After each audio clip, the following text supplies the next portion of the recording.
दोस्तों, आज की कहानी में आपका स्वागत है। लेकिन कहानी शुरू करने से पहले कमेंट करके हमें ज़रूर बताएं कि आप हमारी वीडियोस कहाँ से देख रहे हैं। और हाँ, वीडियो को लाइक करना ना भूलें। मेरा नाम उर्वशी है। मैं ज़ोर ज़ोर से चीख रही थी, चिल्ला रही थी। लेकिन रात के समय गंगा के किनारे अंधेरे में मेरे पास कोई खड़ा हुआ था। मैंने डर से कांपती हुई आवाज़ में पूछा, कौन हो तुम? और इस घने अंधेरे में मेरे बराबर में क्यों खड़े हो? वहां कोई था, कोई काली चादर लपेट कर खड़ा हुआ था। उस वजूद ने कोई जवाब नहीं दिया, बस एक ठंडी आह भरी। मैंने कहा, मैं पूछ रही हूं ना, कौन हो तुम? और ये रोज यहाँ पर खाना रखकर क्यों चले जाते हो? मैंने वहीं जमीन पर पड़ा हुआ पत्थर उठाकर गुस्से भरे अंदाज में कहा, तो वो वजूद थोड़ा सा पीछे हट गया। लेकिन एक भारी भरकम आवाज आई, मैं तुम्हारा वो साया हूं जो तुम्हें कभी गिरने नहीं दूंगा। ये सुनकर मैं दंग रह गई थी। मेरा इस दुनिया में कोई भी नहीं था। आखिर ये कौन था जो मुझे सहारा देने की बात कर रहा था? इससे पहले कि मैं उसका चेहरा देख पाती, 2 कदम पीछे हटते ही वो गहरे अंधेरे में गायब हो गया था। मेरी सांसें सीने में ही अटक गई थी और दिल किसी जंगली कबूतर की तरह फड़क रहा था।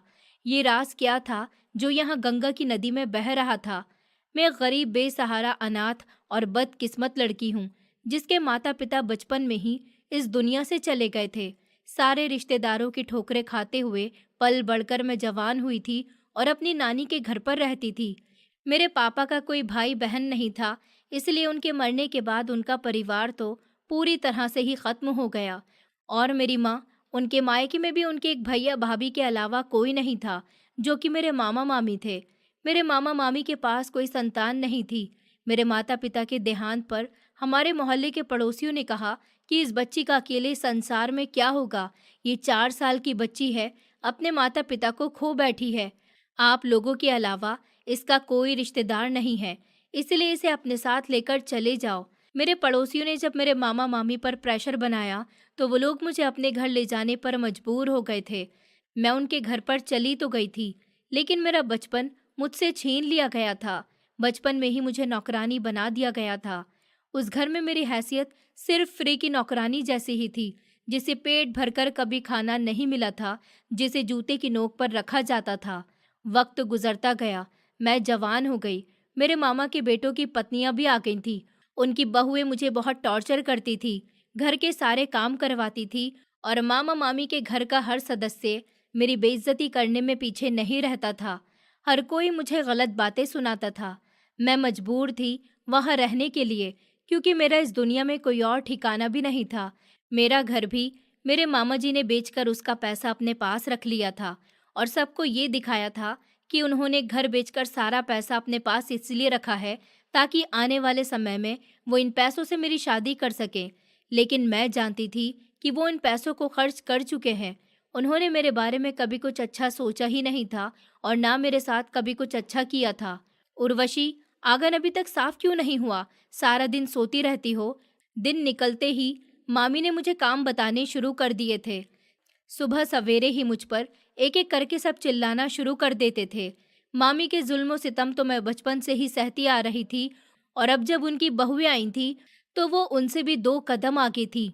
और उन दोनों के पति, जो कि मेरे कजिन्स थे, मेरे लिए मेरे भाई समान थे, उनको भी मेरा कोई ख्याल नहीं था। मैं जल्दी से बिस्तर से उठी, चाय नाश्ता कुछ नहीं किया और हाथ में झाड़ू लेकर घर की साफ सफाई में लग गई थी। सफाई करने के बाद किचन में गई, बर्तन धोए और फिर डरते डरते सर झुकाकर घर के एक एक सदस्य के सारे काम किए। अगर किसी काम में देरी हो जाती तो दोनों भाभी मेरे पीछे हाथ धोकर पड़ जाती थी। जल्दी जल्दी काम करो, तुम्हारा बाप यहाँ कोई खजाना छोड़कर नहीं गया जो हम तुम्हें मुफ्त की रोटियां तोड़ने के लिए बिठाकर रखें। वो लोग मेरे लिए कुछ इसी तरह की भाषा का इस्तेमाल करती थी। मेरी आंखों में आंसू आ जाते थे, लेकिन मैं उनको जल्द ही साफ कर लेती थी और फिर अपने काम में लग जाती थी। मेरी रोज की रूटीन यही थी। घर का सारा काम करने के बावजूद मुझे 2 वक्त की रोटी भी तानों के साथ मिलती थी। छोटी भाभी का व्यवहार भी कुछ कम कड़वा नहीं था। उर्वशी, मेरे कपड़े प्रेस करके मेरे कमरे में रख दो, और ध्यान रहे प्रेस ज्यादा गर्म न हो। पिछली बार तुमने मेरी साड़ी जला दी थी। छोटी भाभी ने अपने नेल्स पर नेल पेंट लगाते हुए कहा। मैंने कहा कि जी भाभी जी, मैं बहुत ध्यान रखूंगी कि कोई गलती नहीं होगी। वक्त इसी तरह से गुजरता जा रहा था। मैं कम उम्र में ही जवानी की दहलीज पर कदम रख चुकी थी। मेरी सुंदरता और जवानी ने भी मेरे लिए ढेर सारी मुसीबतें खड़ी कर दी थी। दोनों भाभीयों के मायके वाले हमारे घर आते रहते थे और मैं उन लोगों के लिए कभी नाश्ता तो कभी खाना तैयार करने में लगी रहती थी। उन दोनों के भाई भी वहां आते थे और उनकी गंदी नज़र मुझ पर उठने लगी थी, जिसका एहसास भाभीयों को भी हो गया था। एक दिन मैंने उन्हें कमरे में बातें करते हुए सुना था कि इस लड़की का अब कुछ करना पड़ेगा, जवान हो गई है, कल को कोई ऊंच नीच हो गई तो हमारी बदनामी होगी। बड़ी भाभी ने शक भरे शब्दों में कहा था, तो छोटी भाभी ने कहा कि हाँ, तुम ठीक कह रही हो। मेरे पास एक रिश्ता है, लड़की की उम्र थोड़ी ज्यादा है लेकिन खाता पीता आदमी है। इस रिश्ते से हमारे सास ससुर को भी कोई एतराज नहीं होगा। हम इसकी शादी वहां करवा देते हैं, इससे हमारी जान छूट जाएगी। उन दोनों ने इस बारे में मामी जी से बात की तो मामी जी भी मान गई थी और उन्होंने मेरी शादी करने का फैसला कर लिया था।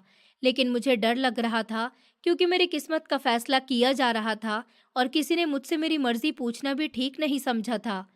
शाम को जब सब घर वाले बैठे थे तो बड़ी मामी जी ने मुझे बुलाया और कहा कि उर्वशी, हमने तुम्हारा रिश्ता तय कर दिया है। अगले हफ्ते तुम्हारी शादी है, तैयारी कर लो। मामी ने पक्का फैसला कर लिया था, जैसे मेरे लिए ये सब कोई खेल तमाशा है और वो मुझे कोई बहुत ही मामूली सी बात बता रही हैं। मैंने कहा, मामी जी, इतनी जल्दी? और वो कौन है? मैं तो उन्हें जानती भी नहीं। पता नहीं आप लोग मेरी शादी किसके साथ कर रहे हैं। मैंने रोते हुए रिक्वेस्ट की और अपनी बात उन लोगों के सामने रखी तो छोटी भाभी कहने लगी कि तुम्हें कुछ भी जानने की ज़रूरत नहीं है। हमने जो फैसला किया है वो तुम्हारे हक में बेहतर है। हम तुम्हारा भला ही सोचते हैं। सारी जिंदगी तुम्हें पाल पोस कर बड़ा कर दिया, अब चाहते हैं कि तुम्हें तुम्हारे घर का कर दें। मैं अभी आगे कुछ बोलना चाहती थी, मामी ने मुझे फिर से खामोश करवा दिया और कहने लगी कि चुपचाप मान जाओ, वरना इस घर के दरवाजे तुम्हारे लिए हमेशा हमेशा के लिए बंद हो जाएंगे। उन्होंने मुझे सख्ती से डांट दिया था। अब मेरे पास कोई चारा नहीं था। मैंने खुद पर काबू पाने की कोशिश की, मगर मेरी आंखों से आंसू नहीं रुक रहे थे। मुझे इस समय अपने माता पिता बहुत याद आ रहे थे।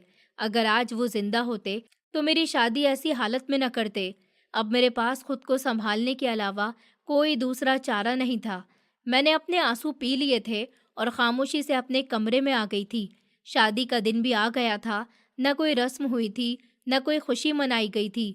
मैं सोचती हूँ कि शायद अगर मेरे माता पिता जिंदा होते तो मेरी शादी ऐसे रूखी सूखी न होती। बचपन से लेकर अब तक मेरा कोई अरमान पूरा नहीं हुआ था। सोचा था कि दुल्हन बनूंगी, सजूंगी, संवरूंगी, धूमधाम से मेरी बारात आएगी, घर सजाया जाएगा, लड़कियां नाचेंगी, मगर ऐसा कुछ भी नहीं हो रहा था। एक सिंपल सा लहंगा मुझे पहना दिया गया था, थोड़ा बहुत मेकअप कर दिया गया था और मेरी शादी की रस्म कर दी गई थी और फिर उसके बाद मुझे विदा कर दिया गया। मुझे ऐसा लग रहा था जैसे कोई बोझ घर से उतारा गया हो। जब मैंने ससुराल में कदम रखा तो मेरी सास दरवाजे पर ही खड़ी हुई थी। मुझे लगा था कि कभी अपने मामा जी के घर से तो मुझे इज्जत नहीं मिली, लेकिन ससुराल जाने के बाद मिलेगी। वहां मेरा स्वागत होगा। सास हाथ में आरती की थाली लेकर दरवाजे पर खड़ी होगी। वो दरवाजे पर तो खड़ी थी, लेकिन उनकी नज़रों में मेरे लिए कोई अपनापन नहीं था। उन्होंने मुझे ऊपर से नीचे तक देखा और मुंह बना लिया। फिर अपने बेटे से कहने लगी कि ये मामूली सी लड़की मेरे बेटे के क्या काम आएगी। रंग रूप ही सब कुछ नहीं होता, काम काज भी आना चाहिए। मेरी सास के शब्दों में कड़वाहट थी। मेरा पति जो वरमाला पहना मेरे बराबर में खड़ा हुआ था, उसने कहा, माँ, अब ये मेरी पत्नी है और इस घर की इज्जत भी है, आपको इसकी इज्जत करनी होगी। मेरे पति ने मेरा हाथ पकड़ते हुए मजबूत और दो टुक शब्दों में अपनी माँ से कहा था। मैंने चौंक कर अपने पति की तरफ देखा। वो उम्र में मुझसे दुगने थे, लेकिन उनकी आवाज़ में मेरे लिए जो हमदर्दी थी, उसने मुझे हैरान कर दिया था। सास ने हमें गुस्से से देखा, लेकिन अपने बेटे के सामने वो कुछ नहीं कह सकी। मेरे पति कमल ने कहा, तुम अंदर चलो उर्वशी, तुम्हें थकावट हो रही होगी। मेरे पति ने जब नरमी से मुझसे कहा और मुझे कमरे में ले आए, तो कमरे में आकर मैं पलंग के एक कोने में सिमटकर बैठ गई थी। मेरे दिल में डर था कि न जाने मेरे साथ क्या सुलूक होगा, लेकिन मेरे पति ने मेरे पास आकर बहुत ही मोहब्बत से मेरी आंखों में देखकर कहा, मैं जानता हूँ उर्वशी, तुम किन हालात से निकलकर यहाँ तक आई हो, लेकिन अब तुम्हें किसी चीज से डरने की जरूरत नहीं है। मैं हमेशा तुम्हारे साथ खड़ा हूँ। उन्होंने बेहद मोहब्बत भरे शब्दों में मुझे तसल्ली दी थी। मैंने रोती हुई आवाज़ में उनसे पूछा, क्या आप सच में मुझे कभी अकेला नहीं छोड़ेंगे? उन्होंने कहा, कभी नहीं। अब तुम मेरी जिम्मेदारी हो और मेरी ज़िंदगी का सबसे खूबसूरत हिस्सा हो। उन्होंने मुस्कुराते हुए मेरा हाथ अपने हाथों में ले लिया था। उनकी इतनी मोहब्बत पाकर मैं अपने सारे दुख दर्द को भूल गई थी। उन्होंने सच में मेरा खुद से भी ज़्यादा ख्याल रखना शुरू कर दिया था। पहली बार इतनी इज्जत और मोहब्बत पाकर मुझे तो जैसे अपनी ज़िंदगी ही बदली हुई महसूस होने लगी थी।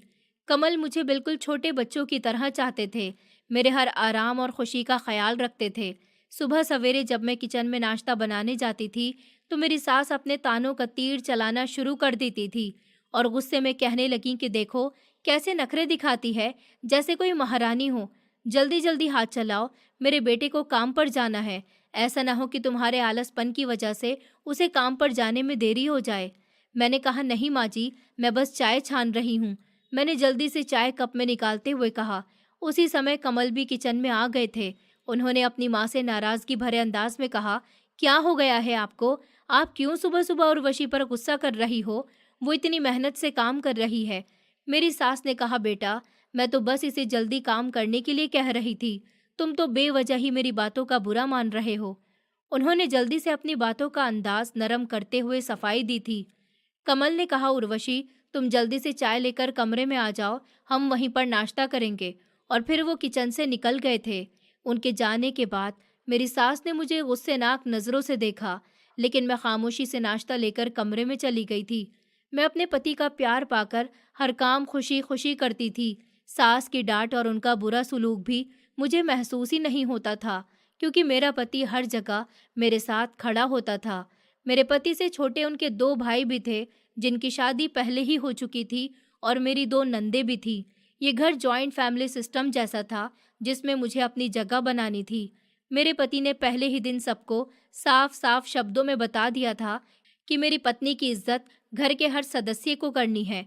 उन्होंने अपने दोनों भाइयों की पत्नियों को बताया था कि अगर तुम इस घर की बहू हो, तो मेरी पत्नी भी इस घर की बड़ी बहू है। तुम लोग ये मत समझना कि तुम लोग इस घर में पहले आई हो तो तुम लोगों का इस घर में राज चलेगा। मेरी पत्नी रिश्ते में भी और रुतबे में भी तुम लोगों से बड़ी है। इस घर पर कोई भी हुक्म नहीं चलाएगा। मेरे पति की इस बात से मेरी दोनों देवरानियों का व्यवहार भी मेरे साथ कड़वा हो गया था। उनको लगता था कि मैंने अपने पति को अपने पल्लू से बांध रखा है, लेकिन ऐसा कुछ भी नहीं था।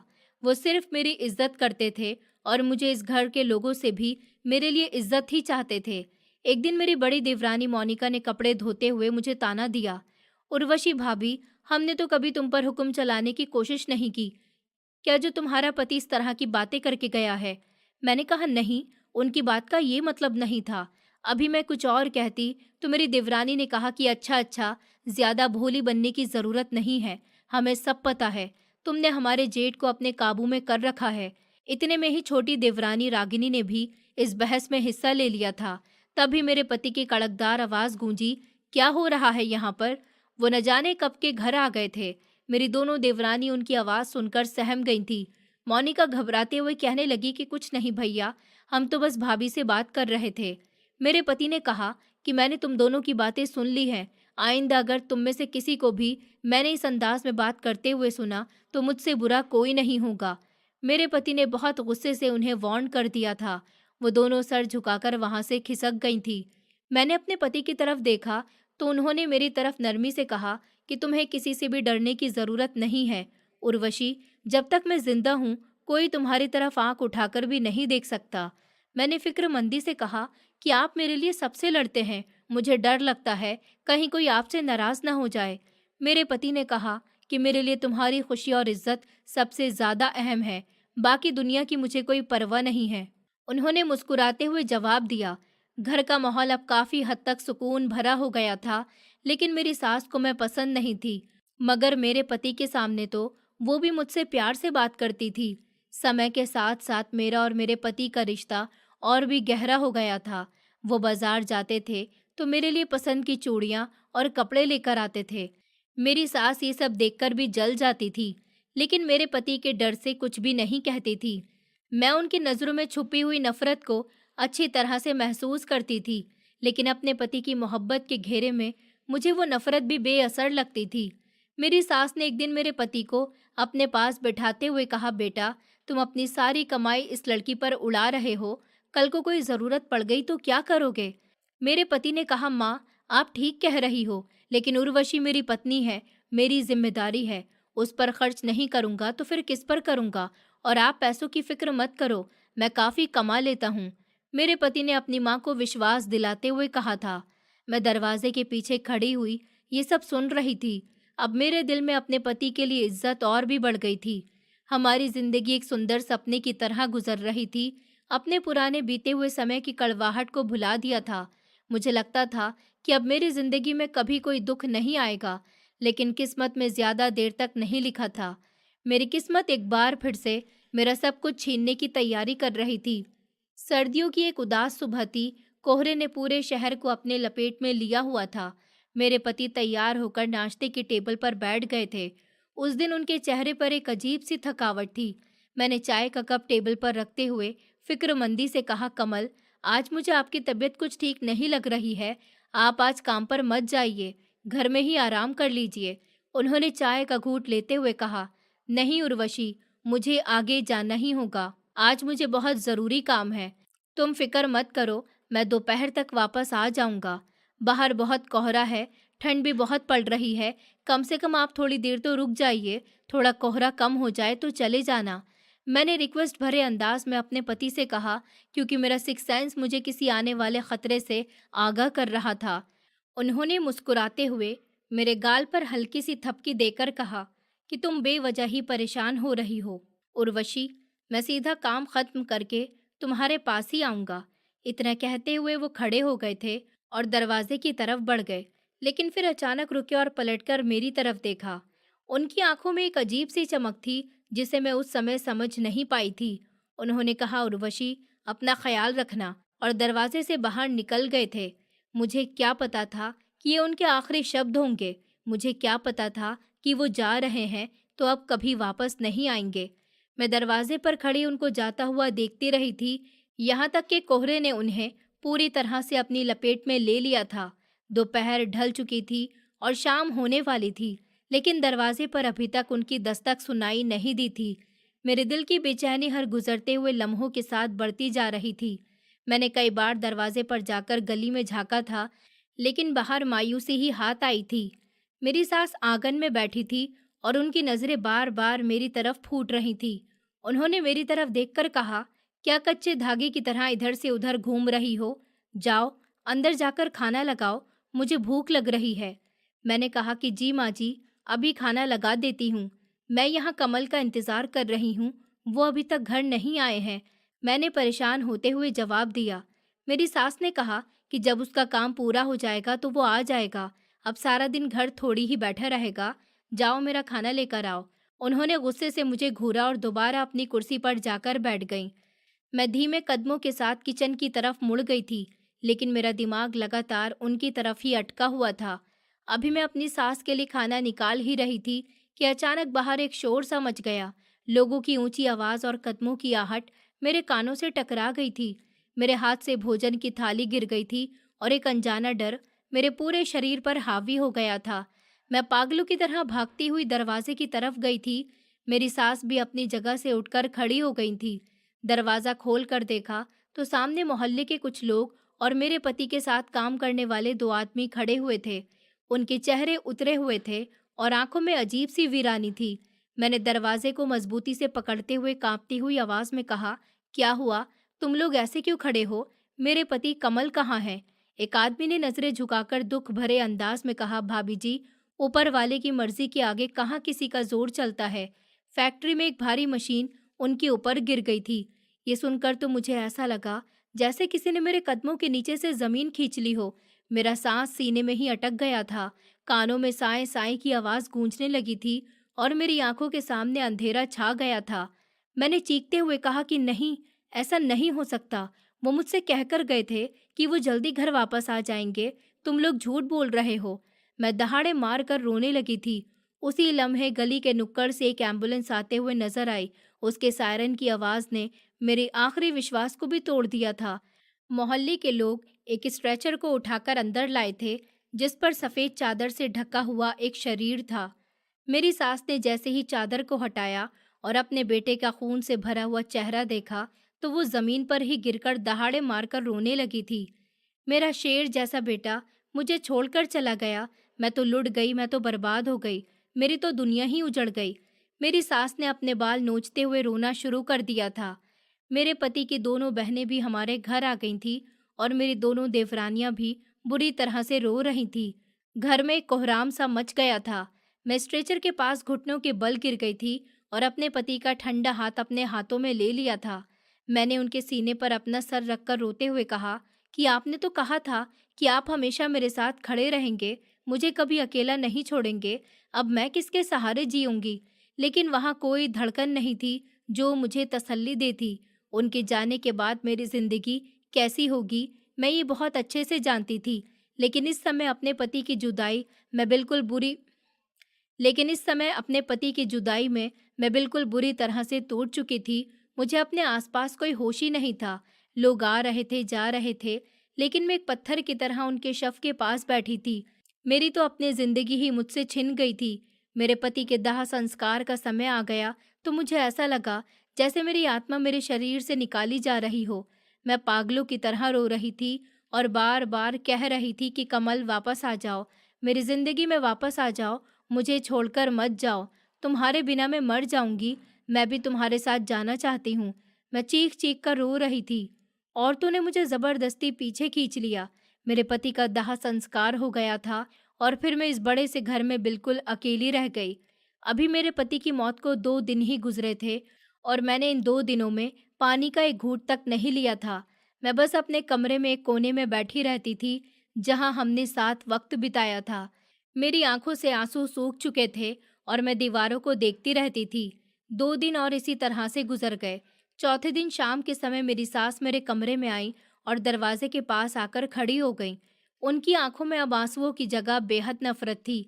उन्होंने अपनी उंगली उठाकर मेरी तरफ इशारा करते हुए कहा, तू मनहूस है। तेरी मनहूसियत की वजह से तेरे माता पिता की जान चली गई और अब तूने मेरे बेटे को भी खा लिया है। मैंने चौंक कर उनकी तरफ देखा। उनके शब्द तीर बनकर मेरे दिल में चुभ रहे थे। मैंने हाथ जोड़कर रोते हुए अपनी सफाई में कहा, माँ जी, आप ये क्या कह रही हैं? मेरे पति तो मेरा संसार थे, मेरा सब कुछ थे। भला मैं उनके साथ ऐसा कैसे कर सकती हूँ? मेरी सास ने आगे बढ़कर कहा कि खामोश हो जा, मेरे साथ जुबान लड़ाती है। जब से तू इस घर में आई है, मेरे बेटे को नजर ही लग गई है। मेरी सास ने मुझे झंझोड़ते हुए गुस्से से कहा। मैं चुपचाप उनके ये कड़वे शब्द सुनती रही थी। मैं जानती थी कि वो भी अभी उसी दुख से गुजर रही हैं जिससे मैं गुजर रही हूँ। मैंने सोचा कि शायद गुस्से और सदमे की वजह से वो ऐसा कह रही हैं, लेकिन मैं गलत थी। घर वालों का सुलूक मेरे साथ बदल गया था। अगली सुबह मैं आंगन में बैठी थी कि मेरी दोनों देवरानियां वहां आ गईं। उनके चेहरों पर एक अजीब सी नफरत थी। मेरी बड़ी देवरानी ने मेरी सास के पास खड़े होकर कहा, माँ जी, अगर ये मनहूस इस घर में रही तो इस घर को भी बर्बाद करके रख देगी। इसे यहाँ से निकालिए। छोटी देवरानी ने कहा कि हाँ माँ जी, इसके तो कदम ही भारी हैं। हम अपने बच्चों और पतियों की जिंदगी इसकी वजह से खतरे में नहीं डाल सकते। दोनों देवरानियां आपस में एक दूसरे की बातों में हाँ में हाँ मिलाने लगी थी। मैंने कहा, ये तुम लोग कैसी बातें कर रही हो? आखिर मैंने तुम लोगों का क्या बिगाड़ा है? मेरा पति इस दुनिया से चला गया, मैं विधवा हो गई हूँ। मेरे जख्मों पर नमक क्यों छिड़क रही हो? मैं जमीन पर बैठकर उनसे रहम की भीख मांगने लगी। मोनिका के पति ने कहा कि तूने हमारे भैया को खा लिया, अब हम तुझे यहाँ बर्दाश्त नहीं कर सकते।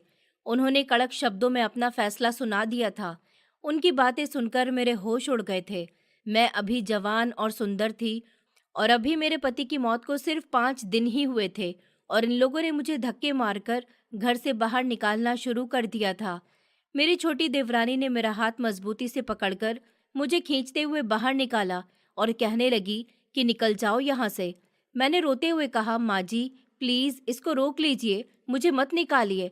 मेरे पास कोई ठिकाना नहीं है, कोई जगह नहीं है, मेरा तो मायका भी नहीं है, मैं कहाँ जाऊंगी? मैंने उनके कदमों में गिड़गिड़ाते हुए रिक्वेस्ट की थी।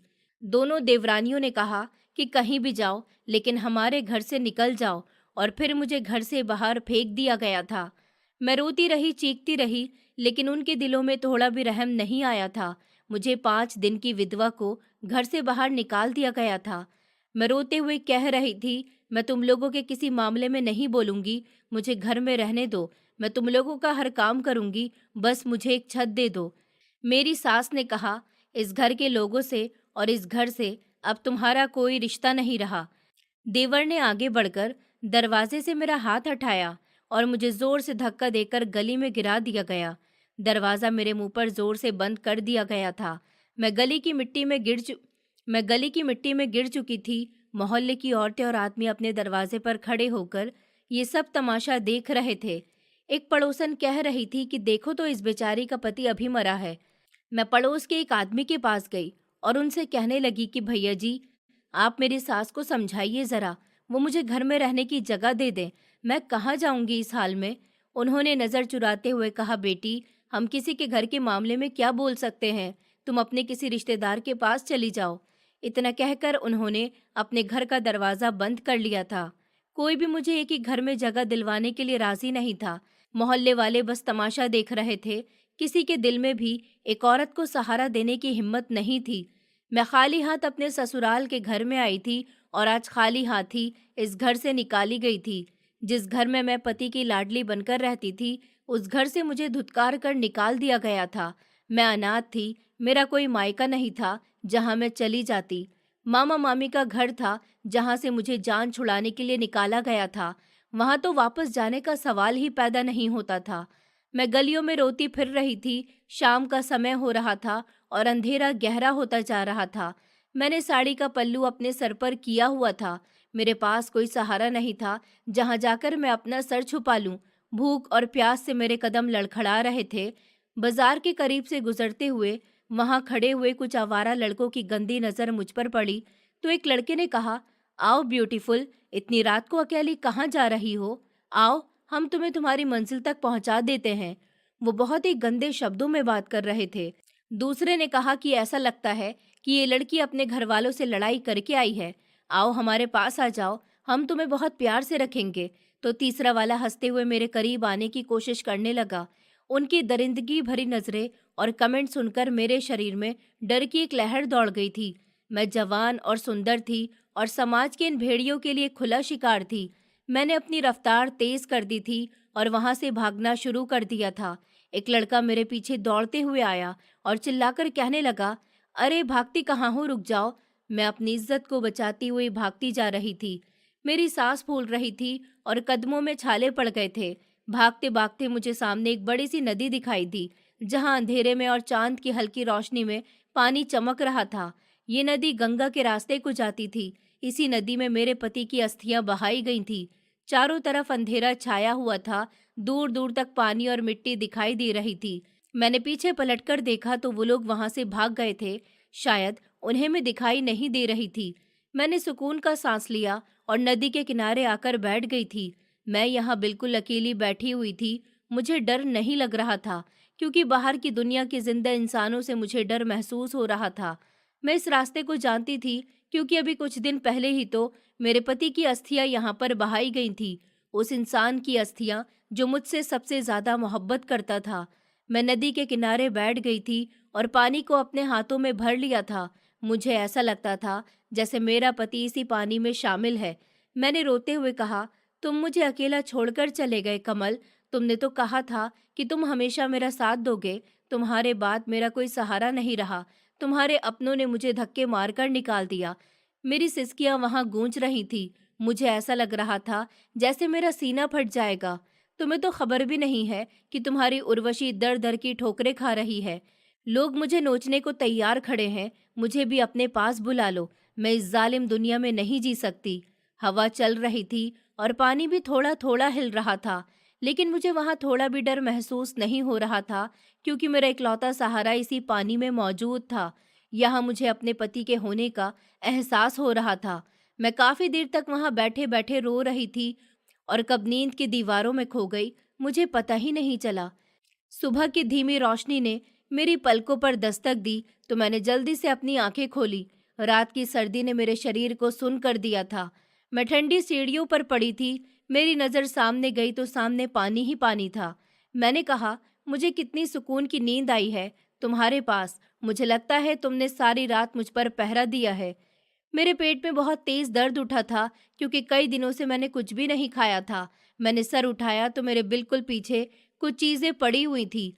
वहां एक साफ कपड़े में लिपटी हुई रोटी, सब्जी और पानी की बोतल रखी हुई थी। मैं हैरान रह गई थी कि ये सब यहाँ कौन रख कर गया है। इस खामोश जगह पर दूर दूर तक तो मुझे कोई नजर नहीं आ रहा था। मैंने आसपास नजर दौड़ाते हुए देखा, मगर कोई भी नहीं था। भूख ने मेरे होश उड़ा दिए थे।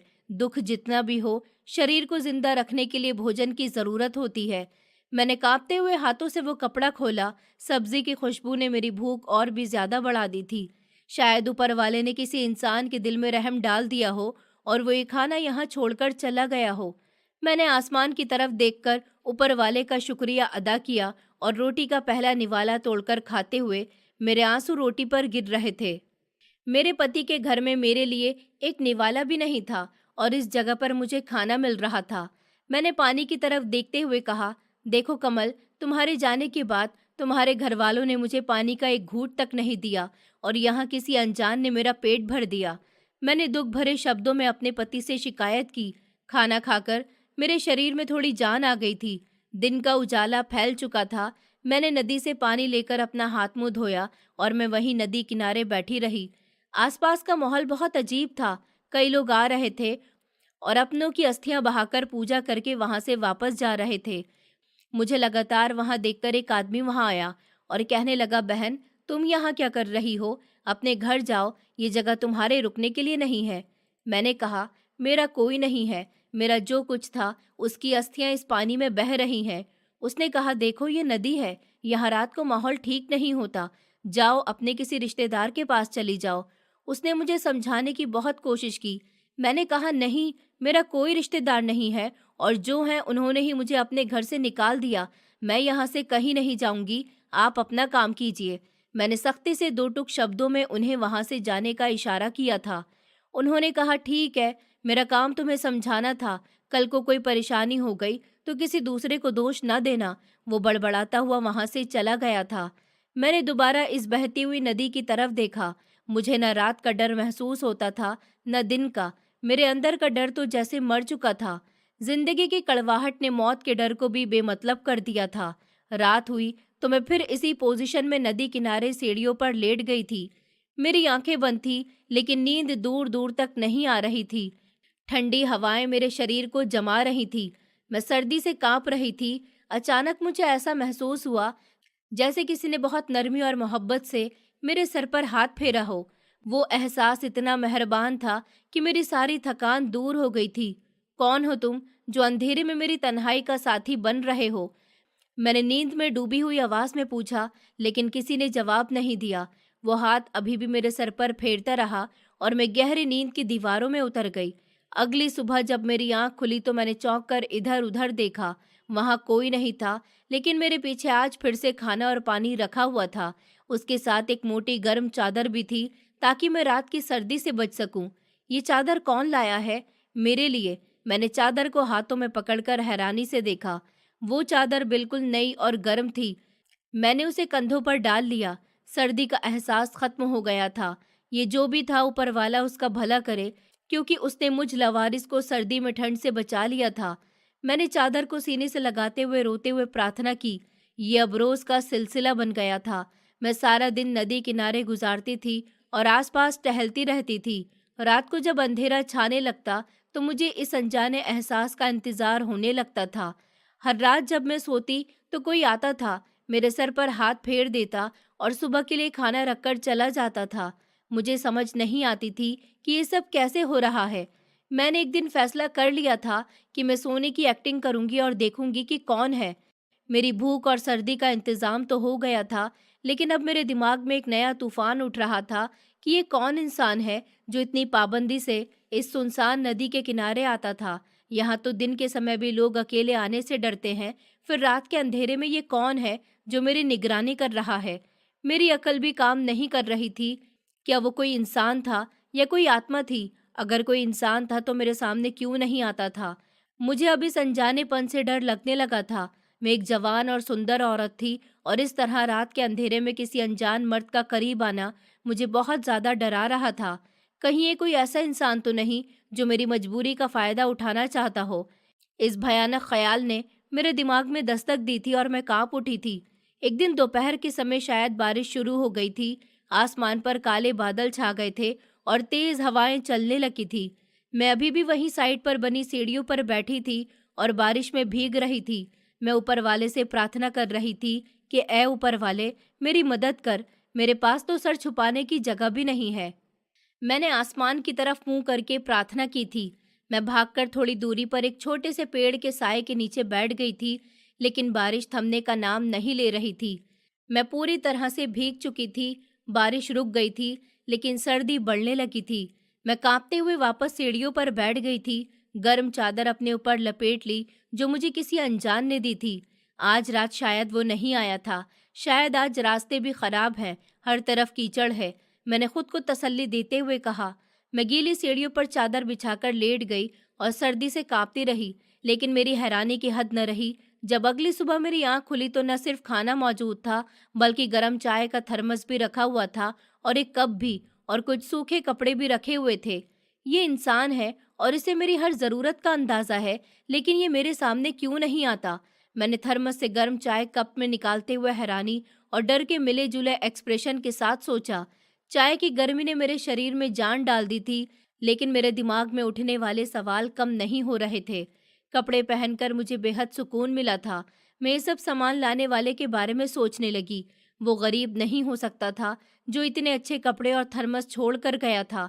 मैं इस तरह कब तक यहाँ पड़ी रहूंगी और कब तक इस अनजान इंसान की मदद के सहारे जीऊंगी? मुझे पता लगाना ही होगा कि ये कौन है। मैंने मुट्ठियां बंद करते हुए एक फैसला कर लिया था। मैंने हर हाल में इस रात से पर्दा उठाने की ठान ली थी। अगर वो कोई इंसान था तो मुझे उसका चेहरा देखना था। अगर वो कोई बुरी नियत रखने वाला था तो मुझे अपना बचाव करना था। मैं आज उसका सामना करूंगी, चाहे मेरी जान ही क्यों न चली जाए। मैंने फैसला कर लिया था कि आज रात में सोऊंगी नहीं, बल्कि सोने का नाटक करूंगी। शाम के साए गहरे होने लगे थे। पक्षी अपने घरों की तरफ लौट रहे थे। मैं रोज की तरह सीढ़ियों पर चादर बिछाकर लेट गई थी। मैंने आंखें बंद करते हुए दिल ही दिल में कहा, आज तो मैं तुम्हारी असलियत जानकर ही रहूंगी। तुम जो भी हो, मेरे सामने आओगे। मैंने चादर ओढ़ ली थी। मेरी सांसों की रफ्तार को एक सोए हुए इंसान की तरह कर लिया था और पेड़ से लकड़ी की एक डंडी तोड़कर मैंने चादर के अंदर अपने हाथ में मजबूती से पकड़ ली थी। वक्त गुजरने लगा था। हर गुजरा हुआ लम्हा मेरे दिल की धड़कन को तेज कर रहा था। रात का अंधेरा गहरा हो चुका था। हवा में एक अजीब सी खामोशी थी और दूर से कहीं कुत्तों के भौंकने की आवाज आ रही थी। मैं जाग रही थी, लेकिन मेरा शरीर बिल्कुल खामोश था। मुझे डर था कि मेरी जरा सी भी हरकत उसे चौकन्ना कर देगी। कहीं उसे मेरे जागने का एहसास ना हो जाए। मुझे बिल्कुल सीधा लेटे रहना है। मैंने दिल में सोचते हुए अपनी आंखों को सख्ती से बंद कर लिया था। कई घंटे गुजर गए थे। मेरी हिम्मत जवाब देने लगी थी और मुझे नींद आने लगी थी। मेरा दिमाग अब थक चुका था, लेकिन मैंने खुद को सोने नहीं दिया था। मैं बार बार खुद को याद दिला रही थी कि मुझे आज उसका चेहरा देखना है। मैंने अपनी जुबान को दांतों तले दबा लिया था कि दर्द की वजह से मेरी नींद न उड़ जाए। अचानक मुझे किसी के कदमों की हल्की सी आहट सुनाई दी। किसी के चलने की आवाज ने नदी की खामोशी को तोड़ दिया था। कोई दबे कदमों से मेरी तरफ आ रहा था। मेरे रोंगटे खड़े हो गए थे। मैंने अपनी सांस और भी धीमी कर ली थी। दिल इतनी जोर से धड़क रहा था कि मुझे लगा उसकी आवाज उस इंसान तक पहुंच जाएगी। वो बिल्कुल मेरे सामने आकर रुक गया था। मुझे अपने पास किसी के खड़े होने का एहसास साफ तौर पर महसूस हो रहा था। उसके कदमों की आहट और उसके कपड़ों की सरसराहट मेरे कानों में गूंज रही थी। मेरे हाथों में पसीना आ गया था और मैंने डंडे को मजबूती से पकड़ लिया था। मैंने दिल में सोचा कि आज तुम बचकर नहीं जाओगे। मैं तुम्हें भागने का मौका नहीं दूंगी। उसने झुककर मेरे बराबर में कुछ चीजें रखी। जरूर वो आज का खाना और पानी था। इसके बाद एक अजीब सी खामोशी छा गई। मुझे लगा वो वापस पलट गया, लेकिन मैं गलत थी। वो वहीं खड़ा था। उसने अपना हाथ आगे बढ़ाया और मेरे सर पर रखा था। वो हाथ हमेशा की तरह गर्म और मोहब्बत भरा था। जैसे ही उसने मेरे सर पर हाथ फेरना चाहा, मैंने पूरी ताकत और तेजी से करवट ली और पलटकर देखा। मेरी आंखें फटी की फटी रह गईं और जान निकलने लगी। मैंने चादर के अंदर से अचानक अपना हाथ बाहर निकाला, डंडे को हवा में लहराया और पूरी ताकत से चीख कर पूछा कि तुम कौन हो?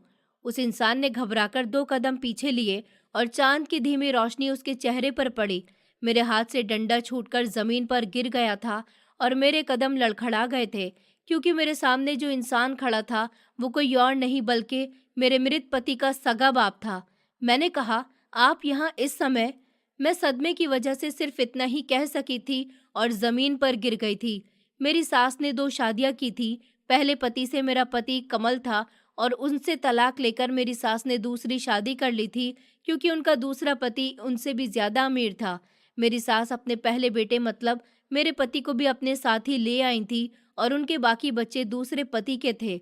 ये बात मुझे मेरे पति ने शादी के 2-3 महीने के बाद ही बताई थी और अपने सगे पिता की तस्वीर भी दिखाई थी, जो हूबहू मेरे पति के जैसे थे। लेकिन कभी मेरी सास ने मेरे पति को उसके बाप से मिलने नहीं दिया था। यही वजह थी कि कभी भी मैंने अपने ससुर को नहीं देखा था। मेरी सास के दूसरे पति तो अब इस दुनिया में भी नहीं थे, लेकिन पहले पति को अपने पीछे खड़ा हुआ देखकर मैं हक्का बक्का रह गई थी और एकदम से उठ खड़ी हुई थी। मैंने अपने आंसू साफ करते हुए कहा, आप यहाँ क्या कर रहे हैं? उन्होंने बड़ी नरमी से आगे बढ़कर मेरे सर पर हाथ रखा और मेरी आंखों में देखते हुए कहने लगे, बेटी, मैं तुम्हारा पिता ही हूँ, जिस तरह तुम्हारे पति का पिता हूँ। उनकी आवाज में एक अजीब सा दर्द और अपनापन था। मैंने उलझन भरे शब्दों में पूछा, लेकिन मुझे तो बताया गया था कि आपका मेरे पति से कोई संबंध नहीं था। उन्होंने नदी की तरफ देखते हुए कहा, बेटी, मुझे पता चला कि मेरा बेटा इस दुनिया में नहीं रहा, तो मैं उससे मिलने के लिए यहाँ आया था। मैं जानता था कि यहाँ मेरे बेटे की अस्थियां बहाई गई हैं, इसलिए मैं अपने बेटे को याद करने के लिए हर रोज यहाँ आता था। मगर एक दिन मैंने तुम्हें यहाँ पर देखा तो मेरा दिल फटने को आ गया था। उनकी आंखों में आंसू थे। इतना कहकर वो खामोश हो गए थे। मैंने उनके करीब बैठे हुए कहा, तो ये खाना और पानी रोज आप ही यहाँ लेकर आते थे? उन्होंने कहा कि हाँ बेटी, मेरा बेटा तुमसे बहुत मोहब्बत करता था। वो चोरी चुपके अपनी माँ से छुपकर मुझसे मिलने के लिए आता था। उन्होंने एक गहरी सांस ली और बीते हुए समय की यादों में खो गए थे। उन्होंने कहा, मेरे बेटे ने मुझे तुम्हारे बारे में बताया था कि तुम कितनी भोली और शरीफ हो। उन्होंने फिर से मेरे सर पर अपना हाथ रखते हुए कहा, मैं तुम्हें यहाँ देखकर ही समझ गया था कि जरूर तुम्हारी सास ने तुम्हें घर से निकाल दिया है। उनके शब्दों में दुख और अफसोस भरा हुआ था।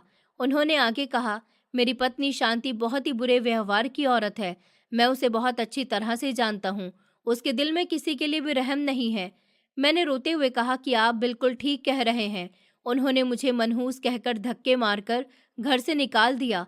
मेरे पास कोई रास्ता नहीं था सिवाय यहाँ आने के। उन्होंने कहा, तुम मेरी बेटी हो, मेरे बेटे की पत्नी हो, मैं तुम्हें बिल्कुल अपनी बेटी बनाकर रखूंगा।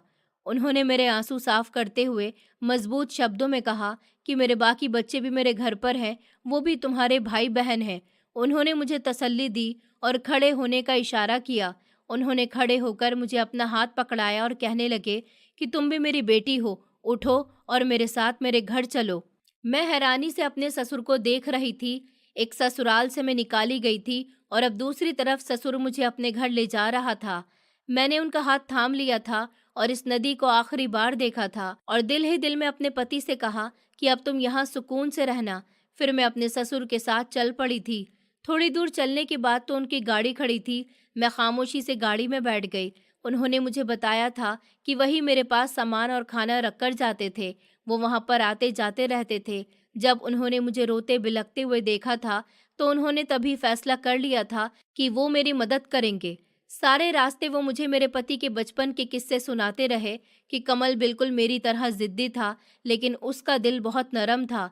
मैंने भी खिड़की से बाहर देखते हुए उनको बताया कि कमल की मोहब्बत ही मेरे लिए सब कुछ थी। उनके जाने के बाद मुझे लगा मेरी जिंदगी खत्म हो गई। अब हम खुले और एक बड़े से घर के सामने रुके थे। वो मुझे अपने घर के अंदर ले गए थे। उन्होंने दरवाज़ा खटखटाया तो एक औरत ने दरवाज़ा खोला था। वो मेरे ससुर की दूसरी पत्नी थी। मेरे ससुर ने मुझे उनसे मिलवाया और उन्होंने मुझे गले से लगा लिया था। ससुर जी ने अपनी पत्नी से गर्व भरे अंदाज में कहा कि ये मेरे बड़े बेटे की निशानी है। आज से ये इस घर की सबसे बड़ी बेटी है। उन्होंने कहा, आओ बेटी, तुम्हारा स्वागत है इस घर में। उसके बाद उन्होंने मुझे इस घर में बिल्कुल अपनी बेटियों की तरह ही रखा। मुझे एक सुंदर और गर्म कमरा दिया गया था जहां मेरी ज़रूरत का हर सामान मौजूद था। उनकी बेटियां और बेटे मुझे बहुत इज्जत और सम्मान दिया करते थे। मेरी नंदे मुझे अपने साथ बिठाकर बातें करती थी और मेरे दुख को कम करने की कोशिश करती थी। उन लोगों से मुझे इतना प्यार मिला था कि मैं अपना सारा दुख भूल गई थी। मेरे दिल के जख्म भरने लगे थे। मेरे ससुर ने मेरी शादी के बारे में कई बार मुझसे बात की थी। वो मेरे भविष्य को लेकर बहुत ही फिक्रमंद थे और कहते थे कि बेटी, अभी तुम्हारी सारी जिंदगी पड़ी है, तुम जवान हो, मैं तुम्हारी किसी अच्छे लड़के से शादी करवा देता हूँ। मगर मैं उनको हर बार इनकार कर देती थी, क्योंकि उन्होंने पिता होने के नाते अपनी फिक्र का इजहार किया था और मैंने मना कर दिया था। मैं हमेशा अपने पति की विधवा बनकर जीना चाहती थी। मैंने अपने ससुर को ये बात बता दी थी और कहा था कि आप मुझ पर प्रेशर मत डालना। इस बात पर वो खामोश हो गए थे और उन्होंने मेरे फैसले को दिल से स्वीकार किया था। अगले दिन वो मुझे गाड़ी में बिठाकर शहर ले गए थे। उन्होंने मुझे कुछ कपड़े और कुछ सामान दिलाया था और कहने लगे, बेटी, ये आज से तुम्हारी दुकान है, तुम अपना काम शुरू करो और अपने पैरों पर खड़ी हो जाओ। उन्होंने दुकान की चाबियां मेरे हाथ में देते हुए गर्व से कहा था। मैंने कहा, पिताजी, ये तो बहुत ही बड़ा गिफ्ट है, मैं इसका हक अदा कैसे करूंगी? मुझे तो बिजनेस के बारे में कुछ पता ही नहीं है। उन्होंने कहा, मेरी बेटी किसी से कम नहीं है, मैं तुम्हें सब कुछ सिखाऊंगा। उन्होंने मुझे छोटा सा कारोबार करवा दिया था। मैंने दिन रात मेहनत की और इस छोटे से कारोबार को एक बड़े से बुटीक में बदल दिया था। मैं अब इस बिजनेस को भी चलाती हूँ और अपने ससुर की सारी जिंदगी आभारी भी रहूंगी, क्योंकि उनकी वजह से ही मैं अपने पैरों पर खड़ी हो गई। उन्होंने मुझे सामाजिक तौर पर इतना मजबूत कर दिया कि मुझे कभी कोई घर से निकाले तो मैं लवारिस न हो जाऊं। आज कई साल गुजर चुके हैं। मेरे ससुर की मौत को भी 3 साल हो गए। मैं एक कामयाब और बिजनेस वुमन बन चुकी हूँ। मेरे पास अपना घर है, गाड़ी है और मैं हर महीने गरीबों को खाना भी खिलाती हूँ, ताकि मेरे पति और ससुर की आत्मा को शांति मिलती रहे। एक दिन मैं शहर के एक बड़े मंदिर में खाना दान करने के लिए गई, तो वहां पर बहुत भारी भीड़ थी और चारों तरफ भिखारी और लावारिस लोग बैठे हुए थे। एक तरफ एक बूढ़ी औरत जमीन पर बैठी हुई थी। उसके कपड़े गंदे और फटे हुए थे। वो बहुत ही बीमार लग रही थी। कहने लगी कि ऊपर वाले के नाम पर कुछ दे दो बेटी, कई दिनों से खाना नहीं खाया है। मैंने जैसे ही उसे खाना देने के लिए उसका चेहरा देखा, तो मेरे कदम जैसे वहीं जमीन पर जम गए थे। मेरे हाथ से खाने का पैकेट छूटकर जमीन पर गिर गया था। मैंने कहा, माँ जी, आप यहाँ? उन्होंने चौंक कर सर उठाया और मेरी तरफ देखा। उनकी आंखों में अब आंसू तैरने लगे थे। वो कोई और नहीं बल्कि मेरी जालिम सास थी। वो मेरे कदमों में गिरकर फूट फूट कर रोते हुए चिल्लाने लगी, उर्वशी, मुझे माफ कर दो बेटी, मैं अपने किए की सजा भुगत रही हूँ। मैंने उनको कंधे से पकड़कर कहा, जिन बेटे और बहुओं के लिए आपने मुझे मनहूस कहकर घर से निकाला था, उन्होंने आपके साथ ये सुलूक क्यों किया? उन्होंने दुख भरे शब्दों में कहा, मेरे दूसरे पति के बच्चों ने मुझसे धोखे से सारी जायदाद, घर और सब कुछ अपने नाम करवा लिया और मुझे सड़क पर फेंक दिया। मेरी सास ने मुझे अपना मुंह छुपाते हुए बताया था। मैंने पुराने समय को याद करते हुए डायरेक्ट सवाल किया, आपकी बहुओं ने भी आपका साथ नहीं दिया? उन्होंने कहा, नहीं बेटी, सबने मुझे छोड़ दिया, किसी ने मेरा साथ नहीं दिया, सब बदल गए। उन्होंने मुझे बोझ समझकर छोड़ दिया। मैं दर दर की ठोकरें खाकर भीख मांगने वाली बन गई हूँ। मुझे उनको इस हाल में देखकर बहुत तरस आ रहा था। जिस औरत ने मुझे मेरे पति की मौत के कुछ दिन बाद ही धक्के मारकर घर से निकाल दिया था, आज वो खुद बेघर और लावारिस थी। इस दुनिया में बुरे कर्मों का फल मिलकर ही रहता है। मुझे आज अपनी आंखों के सामने सच साबित होते हुए ये बात नजर आ रही थी। लेकिन जो भी थी, वो मेरे पति की माँ थी। वो उस इंसान की माँ थी जिसने मुझे बेपनाह मोहब्बत दी थी। मैं अपने पति की मोहब्बत को याद करके अपना सारा गुस्सा और बदला भूल गई थी। मैंने उनका हाथ पकड़ लिया और कहा, आप घबराइए मत, आप मेरे साथ चलिए। आज से आपकी सारी जिम्मेदारी मेरी है। उन्होंने अपना सर झुकाकर शर्मिंदगी से कहा, बेटी, मैं तुम्हारे साथ कैसे जाऊं? मैंने तो तुम्हारे साथ बहुत जुल्म किया था, तुम्हें मनहूस कहा था। मैंने कहा, वो वक्त गुजर गया है माँ जी, अब आपकी इज्जत मुझ पर फर्ज है। मैं आपको इस तरह भीख मांगने के लिए नहीं छोड़ सकती। मैंने उन्हें गाड़ी की तरफ ले जाते हुए नरमी से जवाब दिया था। मैं उनको अपने घर ले आई थी और उनको आरामदायक कमरा दिया था, उनका इलाज करवाया था। अब वो मेरे साथ ही रहती हैं और हर समय अपने पापों का पश्चाताप करती रहती हैं और मुझे ढेर सारा आशीर्वाद देती हैं। कभी कभी कुछ अपने भी अपने नहीं बन पाए और कुछ गैर भी आपके लिए बहुत कुछ कर जाते हैं। मेरी सास भी मेरी अपनी ही थी, मेरे पति की सगी माँ थी, लेकिन उन्होंने मुझे मनहूस कहकर बेदर्दी से घर से निकाल दिया था और एक समय आया कि उनके अपनों ने भी उनकी जायदाद छीनकर उन्हें निकाल दिया, जबकि मेरे पति के पिता ने मुझे अपने बेटे की विधवा समझकर अपने घर में बेटी बनाकर रखा और मेरे लिए वो सब कुछ किया जो एक सगा बाप अपनी बेटी के लिए करता है। दोस्तों, उम्मीद करती हूँ आपको हमारी कहानी पसंद आई होगी। कहानी पसंद आई है तो वीडियो को लाइक करें, चैनल पर नए हैं तो चैनल को सब्सक्राइब करें और हाँ, नोटिफिकेशन बेल को ज़रूर दबाएं ताकि अगली अपडेट सबसे पहले आपको मिले।